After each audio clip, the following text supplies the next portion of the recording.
Hello everyone, আজকে চলে এলাম আরেকটা নতুন ট্রাভেলিং ব্লগ নিয়ে।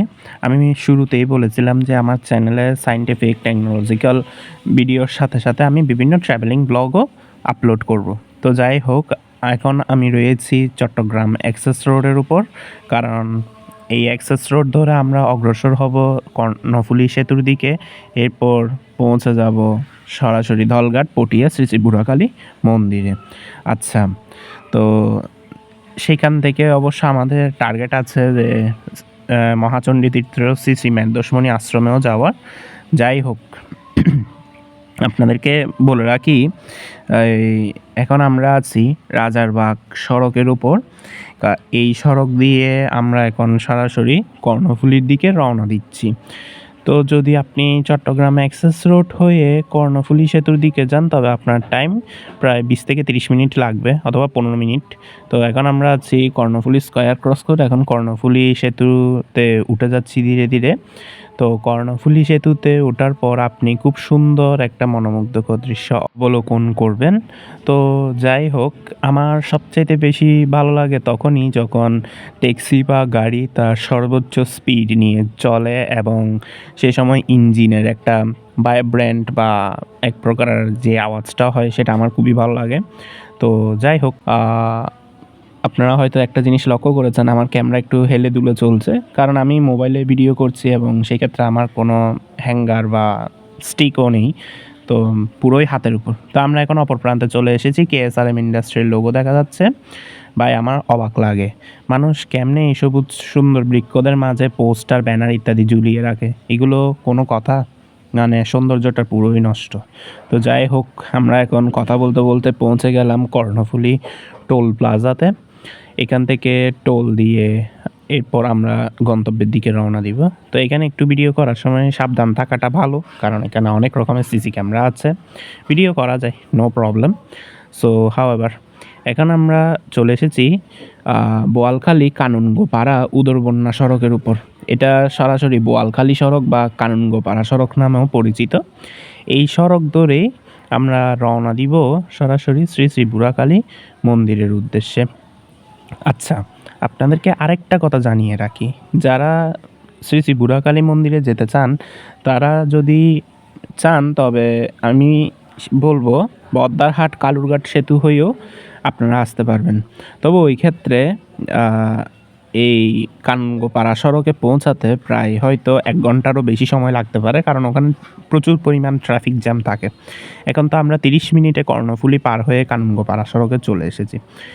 আচ্ছা, আরেকটা জিনিস আমি লক্ষ্য করলাম, এই যে মানে বুড়াকালী মন্দির বা ধলঘাট পটিয়া যাওয়ার সময় প্রায় রাস্তার আশেপাশে যেমন ধানি জমি, সবুজ ঘাস জমি যেমনটা দেখেছি, তেমন অনেক জায়গায় আমি খাল বা পুকুর ইত্যাদিও দেখতে পেয়েছি। হ্যাঁ, তো যাই হোক, শ্রী শ্রী বুড়াকালী মন্দির কিন্তু ধলঘাট পটিয়াতে অবস্থিত। অনেক মানুষই প্রায় এটা চিনে থাকে। তো শ্রী শ্রী বুড়াকালী মন্দির প্রায় সেই ব্রিটিশ পিরিয়ডেরও বেশি সময় আগেকার মন্দির। এটার বয়স আনুমানিক 250 থেকে 300 বছর হতে পারে। তো এই যে দেখছেন, আমি এখানে প্রাকৃতিক বা ন্যাচারাল সিনগুলো রেকর্ড করেছি। এগুলো সিরিয়াসলি, এগুলোর উপরে আর কোনো সৌন্দর্যই হয় না। শহরের সৌন্দর্যও এদের কাছে মানে তুলনা করা যায় না, ঠিক আছে?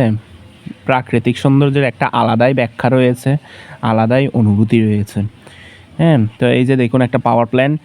আমি সিরিয়াস টু সে, গ্রামে গঞ্জে পাওয়ার প্ল্যান্ট আমি আগে কখনো দেখিনি, এই প্রথম আমার অভিজ্ঞতা এখান থেকে। হ্যাঁ, আচ্ছা, সবার উদ্দেশ্যে আরেকটা কথা বলে রাখি, এই ভিডিওটা কিন্তু শুধুমাত্র ট্রাভেলিং ভিডিও, এটা শুধুমাত্র এক্সপ্লোরেশন ভিডিও। যারা ট্রাভেল করতে পছন্দ করে, এক্সপ্লোর করতে পছন্দ করে, তাদের জন্যই এটা, ঠিক আছে? আশা করি এই ভিডিও দেখে তারা আনন্দ পাবে যারা অজানাকে জানতে ভালোবাসে, হ্যাঁ, যারা ইতিহাসকে জানতে চায়। তো যাই হোক, বর্তমানে যে সেতুটার উপর দিয়ে রয়েছি, সেই সেতুর নিচে একটি খাল রয়েছে। এই খাল সরাসরি আনোয়ারা কালীগঞ্জ খালের সাথে সংযুক্ত হয়। তো কথা বলতে বলতে 1 ঘন্টায় পৌঁছে গেলাম শ্রী শ্রী বুড়াকালী মন্দিরে।